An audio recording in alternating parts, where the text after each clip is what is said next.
لیکن کسی چیز کو منوانے کے لیے یا تو دلائل عقل دیے جاتے ہیں. اس کی میں سادہ مثال دوں گا. میں کہوں کہ باہر بارش ہو رہی ہے، آپ تو میرے سامنے بیٹھے ہوئے ہیں اور یہاں تو ایسا ماحول نہیں ہے. میں اپنا یہ دعویٰ آپ سے منوانا ہے کہ باہر بارش ہو رہی ہے، تو میں کس طرح منواؤں گا؟ دو طرح کے دلائل ہیں، ایک تو عقلی دلائل، منطقی دلائل، اور ایک قانون شہادت. عقلی دلائل وہ جس طرح کہ میں نے یہ پیش کیے. تو میں کہوں کہ یہ دیکھو یہ شخص ابھی آیا ہے، اس کے کپڑے بھیگے ہوئے ہیں، اتنی گرمی تو نہیں ہے کہ پسینے سے بھیگ جائیں، اور پھر یہ حال میں آیا تو یہ کپڑوں سمیت ہی غسل کر کے تو نہیں آیا. تو یہ دلیل ہے اس بات کی کہ باہر بارش سے یہ بیچارہ بھیگ آیا، تو بارش ہو رہی ہے. یہ عقلی دلیل آپ کے کسی گوشے میں آ جائے اور آپ اس کو تسلیم کر لیں اور میرے دعوے کو تسلیم کر لیں. لیکن یہ ممکن ہے کہ وہ کپڑوں سمیت غسل کر کے آیا، ایسا بھی ممکن ہے. تو جس کو میں نے عقل سے بنوایا اس کو توڑا بھی جا سکتا ہے. وہ شخص انکار کر دے کہ ایسا نہیں ہے تو بات ختم ہو جائے گی. تو کسی شے کے وجود کو منوانے کے لیے ایک تو عقلی دلائل دیے جاتے ہیں، دوسرا کیا ہے کہ قانون شہادت. میں کہتا ہوں کہ بارش ہو رہی ہے اور یہ میں نے عقلی دلیل دی کہ یہ شخص دیکھو اس کے کپڑے بھیگے ہوئے ہیں. آپ نے تسلیم کر لیا، میرا موضوع ختم ہو گیا. لیکن آپ اگر تسلیم نہیں کرتے عقل پہ، تو آپ کہتے کہ نہیں ہم نہیں اس بات کو مانتے، تو میں کیا کروں گا؟ میں آپ میں سے کسی شخص کو کھڑا کروں گا جو معتبر ہوگا، اور اس کو کھڑا کر کے کہوں گا جناب آپ بتائیں باہر بارش ہو رہی ہے؟ وہ کہے ہاں جناب بارش ہو رہی ہے. آپ کا فرض کرو ماننے کا پروگرام نہ ہو تو آپ کہیں ہم اسے بھی نہیں مانتے، تو میں کیا کروں گا؟ میں دوسرا آدمی کھڑا کر دوں گا، آپ کو وہ گواہی دے گا، آپ کہیں کہ ہم اسے بھی نہیں مانتے، میں تیسرا آدمی کھڑا کر دوں گا، آپ کے میں اسے بھی نہیں مانتا، تو میں کیا کروں گا؟ جب جس کو بھی میں کھڑا کروں آپ انکار کرتے چلے جائیں تو میرے پاس ایک ہی حل رہ جائے گا کہ میں اس موضوع کو چھوڑ دوں گا کہ آپ ماننے کو تیار نہیں ہیں.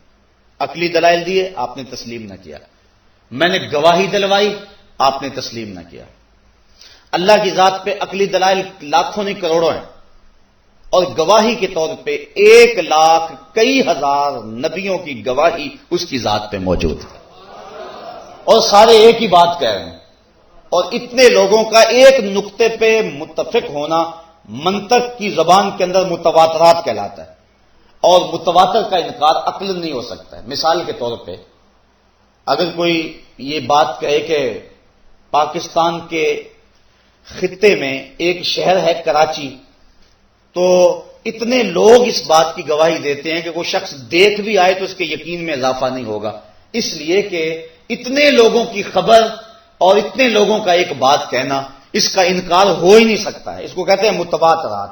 اللہ کی ذات پر ایک نہیں 1,00,000 کئی ہزار نبیوں نے گواہی دی، اور ہر نبی اپنے دور کا معتبر شخص تھا. لیکن قوم کا انکار اگر نبیوں کو نہیں مانتی، کہتی ہے لستا مرسلا، ہم تجھے نہیں مانتے، تو پھر کیا حل ہوگا؟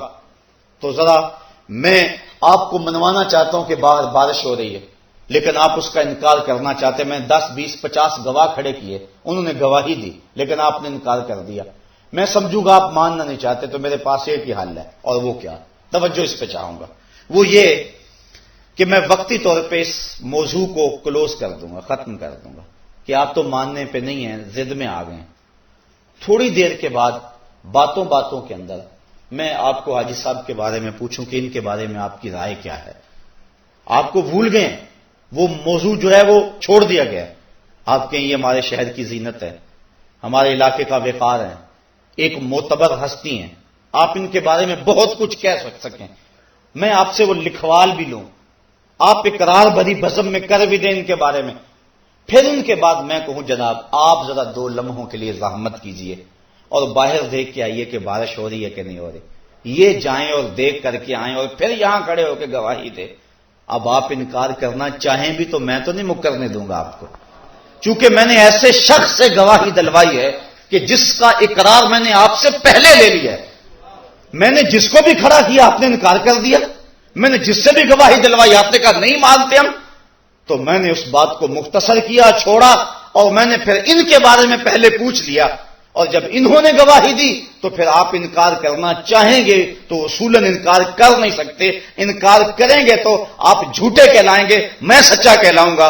اللہ نے ہر نبی بھیجا قوموں نے کہا لستا مرسلا، ہم نہیں مانتے، جب تجھے نہیں مانتے تو تیرے دعوے کو کیسے مانے، تجھے نہیں مانتے تو تیرے رب کو کیسے مانے؟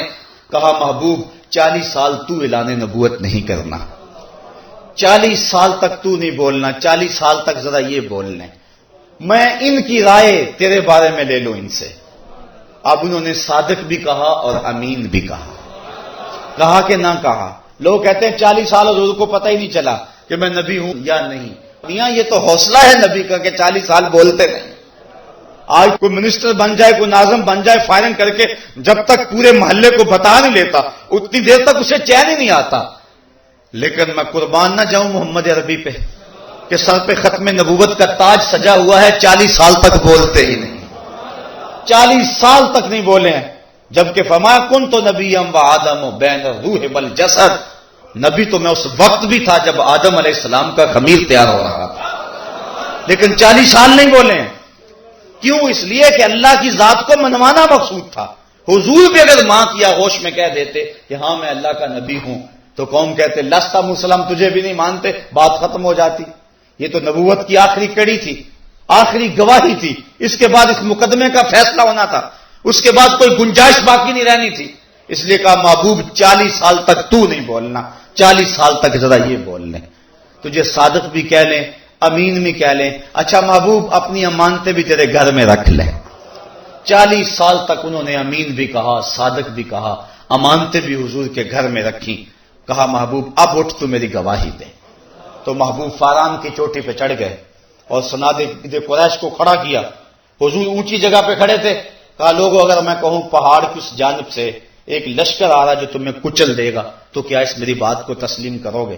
کیونکہ حضور ایسی جگہ پہ کھڑے تھے جہاں وہ قریش بھی نظر آتے تھے اور دوسری سمت بھی نظر آتی۔ صوفیہ فرماتے ہیں اس سے مراد حضور کا اشارہ اپنے مقام نبوت پہ تھا کہ میں نبوت کی اس اونچی مسند پہ کھڑا ہوں جہاں دنیا کو بھی دیکھتا ہوں، آخرت کو بھی دیکھتا ہوں۔ تمہاری نظر صرف ایک سمت ہے اور میں ادھر بھی دیکھتا ہوں۔ تو کہا میں اس پہاڑ کے اوپر کھڑا ہوں، میں ادھر بھی دیکھ رہا ہوں، اگر کہوں ادھر سے ایک لشکر آ رہا ہے یہ تمہیں کچل دے گا، مانو گے؟ کہنے لگے نظر نہ بھی آیا تو ہم کہیں گے ہم اندھے ہیں تم سچے ہو۔ کہا میری صداقت پہ اتنا یقین ہے؟ کہا ہاں۔ کہا پھر مان جاؤ اللہ ایک ہے اور میں اس کا رسول ہوں۔ اب انہوں نے کہا تبا لک ھنالک سائر الیوم لہذا جمعتنا، یہ ابو لہب نے کہا کہ صبح سے لے کر اس لیے جمع کیا تھا، تبا لک معاذ اللہ، یہ اس نے گالی دی تبا لک۔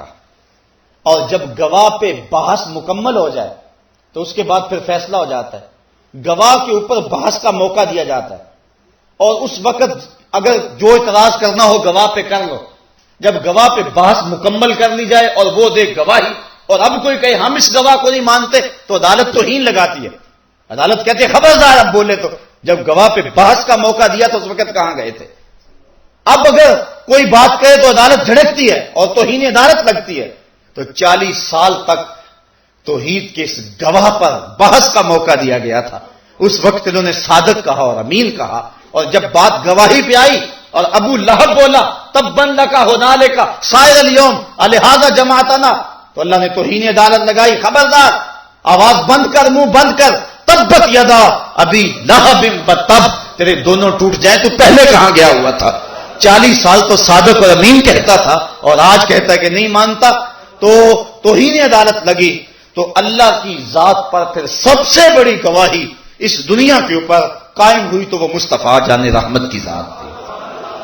آفاق کے گوشے گوشے میں اس کی ہستی کے دلائل پھیلے ہوئے ہیں، عقل سلیم اس کا انکار نہیں کر سکتی، سارے نبیوں نے اس کی صداقت کی گواہی دی، لیکن وہ گواہی جس گواہی کے بعد کسی اور گواہی کی گنجائش بھی نہیں اور پچھلی ساری گواہیوں کی تصدیق ہو گئی، وہ گواہی ہے محمد عربی صلی اللہ علیہ وآلہ وسلم کی۔ بلکہ باقی جتنی بھی گواہیاں تھیں نا اللہ کی ذات پہ، وہ تھی خاموش گواہیاں، صامت، اور حضور کی گواہی، حضور اللہ کی ذات پہ دلیل تھے، ناطق، بولنے والی دلیل۔ پتھر اللہ کی ذات پہ دلیل تھے نا، لیکن لوگوں نے پتھروں کو معبود بنا لیا، بول نہیں سکے۔ درخت اللہ کی ذات پہ دلیل تھے نا، درختوں کو لوگوں نے پوجنا شروع کر دیا، بول نہیں سکے، اور ہم تو اس کی گواہی دینے آئے، تم ہمیں پوچھ رہے ہو۔ چاند، سورج، ستارے، یہ اس کی ذات پہ دلیل تھے نا، لیکن لوگوں نے چاند کی پرستش کی، اجرام فلکیہ کی پرستش کی، سورج کی پرستش کی، لیکن انہوں نے نہیں کہا کہ ہم تو میاں اس کی گواہی دینے آئے ہیں اور تم جو ہے وہ ہمیں پوچھ رہے ہو. لیکن جب دلیل ناطق آ گئی تو جو گونگے تھے ان کے منہ میں بھی زبان آ گئی. درخت کو لوگ پوچھتے تھے, درخت نے کبھی نہیں کہا تھا کہ مجھے کیوں پوچھتے ہو. ادھر حضور کی انگلی اٹھی اور قدموں میں آ کے سلامی دے رہا ہے اور گواہی دے رہا ہے, رب کی بھی دے رہا ہے, اس کے رسول کی بھی دے رہا ہے. پتھر ہیں ابو جہل کی مٹھی میں, لیکن گواہی مصطفیٰ کی دے رہے ہیں. وہ لے آیا نا مٹھی میں ابو جہل, کہنے لگا آپ اگر اللہ کے سچے نبی ہیں تو بتائیں میری مٹھی میں کیا ہے. یہ تو ابو جہل بھی جانتا تھا کہ جو نبی ہوتا ہے وہ پوشیدہ چیزوں کو جانتا ہے, اس لیے اس نے کہا تھا بتائیں نا میری مٹھی میں کیا ہے. تو حضور نے مسکرا کے کہا میاں میں بتا دوں یا مٹھی میں جو ہے وہی بتا دے.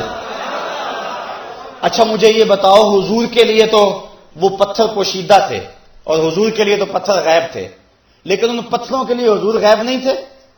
جو رکاوٹ حضور کے راستے میں ان پتھروں پر تھی تو ان پتھروں کے راستے میں تو وہی ہاتھ کی رکاوٹ تھی, لیکن نبی کی توجہ ہوئی تو پتھروں کے اندر بھی غیب آ گیا. نبی تو پھر نبی رہا ہے نا. تو ان پتھروں نے پھر بول کر حضور کی گواہی دی کہ نہ دی. اور پھر لطف کی بات یہ ہے, پتھروں نے یہ بھی نہیں سوچا مٹھی کس کی میں ہے. پتھروں نے ہمیں سبق پڑھایا اور درس دیا, حق بات کہنی پڑے تو ابو جہل کی مٹی ہو تو وہاں بھی کہہ دیا کرو. حق بات کہنے سے جھجکا نہ کرو, جس کی مٹھی بھی ہو وہاں حق کہہ دیا کرو. اب پتھروں نے گواہی دی. یہ اجرام فلکیہ, چاند سورج ستارے, یہ اللہ کی ذات پہ گواہی بن کے آئے تھے. لوگوں نے ان کی پوجا شروع کر دی. چاند نے 2 ٹکڑے ہو کر گواہی دی, اور میاں میں معبود نہیں ہوں, میں تو اس نبی کے در کا بھکاری ہوں. سورج نے پلٹ کر کے گواہی دی کہ میں اس نبی کے در کا گدا ہوں. تو وہ جو خاموش دلیلیں تھی ان کے اندر بھی جان آ گئی. 1 لاکھ کئی ہزار نبیوں کی جو گواہیاں تھیں ان گواہیوں پر بھی مہر تصدیق ثبت ہوگی. کیوں؟ اس لیے کہ حضور کی گواہی عینی تھی, باقی نبیوں کی گواہی جو تھی وہ سمعی تھی. سمعی گواہی کے بعد عینی گواہی کی گنجائش رہتی ہے, اور عینی گواہی کے بعد پھر کسی اور گواہی کی گنجائش بھی نہیں رہتی. اس کی مثال دینا چاہوں گا, یہ ماہ صیام ہے. قاضی صاحب مسجد میں بیٹھے ہوئے تھے, ایک شخص بھاگا بھاگا آیا, جناب چاند چڑھ گیا. کہا میاں تم نے دیکھا ہے؟ کہا دیکھا نہیں سنا ہے. قاضی صاحب نے اقرار کرتے ہیں نہ انکار کرتے ہیں, کہا بیٹھ جاؤ. پھر ایک شخص آیا, چاند چڑھ گیا. میاں دیکھ کر آئے ہو؟ کہا دیکھا نہیں سنا ہے. کہا تم بھی بیٹھ جاؤ. پھر آیا ایک شخص آیا, جناب چاند چڑھ گیا. میاں تم نے دیکھا ہے؟ کہا جی سنا ہے. کہا تم بھی بیٹھ جاؤ. بیٹھتے گئے. پھر ایک شخص آیا, جناب چاند چڑھ گیا. تم نے دیکھا ہے؟ جناب دیکھ کر کے آیا ہوں, میں نے اپنی آنکھوں سے دیکھا ہے, میں نے واضح دیکھا ہے.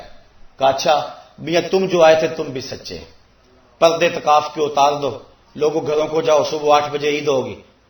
جو ہے وہ جب گواہی ہو گئی تو سب پچھلوں کی گواہی بھی سچی ہو گئی. اب ایک شخص بھاگا بھاگا آیا, حضور چاند چڑھ گیا. میاں تم نے دیکھا ہے؟ کہا نہیں سنا ہے. کہا سنا تھا تو پہلے آتا, اب دیکھنے والا آ گیا, اب کسی سننے والے کی ضرورت باقی نہیں رہی. جب مصطفیٰ جان رحمت آ گئے, ختم نبوت کی مہر لگ گئی. اب کوئی قادیان سے اٹھ کر کے کہے کہ میں نے بھی سنا ہے, کہا میاں اگر سنا تھا تو پہلے آتا, اب دیکھنے والا آ گیا, اب کسی سننے والے کی کوئی گنجائش ہی باقی نہیں رہی. باقی سب کی گواہیاں جو تھی وہ سمعی تھی, اور حضور کی گواہی عینی. سب نبیوں نے قوم کو کہا لوگوں اس کو مانو, قوم نے کہا دیکھا ہے, کہا نہیں سنا ہے. قوم نے کہا لن نؤمن لک حتی نری اللہ جہرا, ہم تو دیکھیں گے تو مانیں گے, ہم دیکھیں گے تو مانیں گے. یہ سارے نبیوں کی قوموں نے تقریباً یہ کہا ان کو کہ ہم دیکھیں گے تو مانیں گے, لیکن یہ بات حضور کی قوم نے نہیں کہی کہ دیکھیں گے تو مانیں گے. کیوں؟ اس لیے کہا جب تجھے جو دیکھ لیا, جب تجھے دیکھ لیا پھر اسے دیکھ لیا. سر سے لے کر پاؤں تک تنویر ہی تنویر ہے, جیسے منہ سے بولتا قرآن وہ تفسیر ہے. سوچتی ہے دنیا مصطفیٰ کو دیکھ کر وہ مصور کیسا ہوگا جس کی یہ تصویر ہے. من رعانی فقد رعا الحق, جس نے اللہ کو دیکھنا ہے وہ میرے جمال کو دیکھ لے, میں اس کے جمال کا عکس اور آئینہ ہوں. جس نے مجھے دیکھ لیا اس نے گویا اسے دیکھ لیا. تو اللہ کی ذات کی سب سے بڑی دلیل, جس دلیل کے بعد کسی اور دلیل کی ضرورت نہیں رہتی, اور یہ جو مقدمہ تھا اس کا فیصلہ ہو جاتا ہے, وہ دلیل ذات رسالت ماب ہے. اور اللہ تعالیٰ قرآن میں فرمایا یا ایھا الناس قد جاءکم برہان من ربکم, اے لوگوں تمہارے پاس اللہ کی یہ سب سے بڑی دلیل آ گئی ہے، اب کوئی اور دلیل نہیں مانگو گے مصطفیٰ کے بعد، اب اس کی الوہیت کے اور اس کے وجود کے اس بات پر کسی اور دلیل کی تمہیں ضرورت نہیں۔ جب محمد عربی آگے ہیں تو اس مقدمے کا فیصلہ ہو چکا ہے۔ اور یہ بات ذہن میں رکھیں کہ ہم خدا تک پہنچے تو اسی بڑی دلیل کے ذریعے۔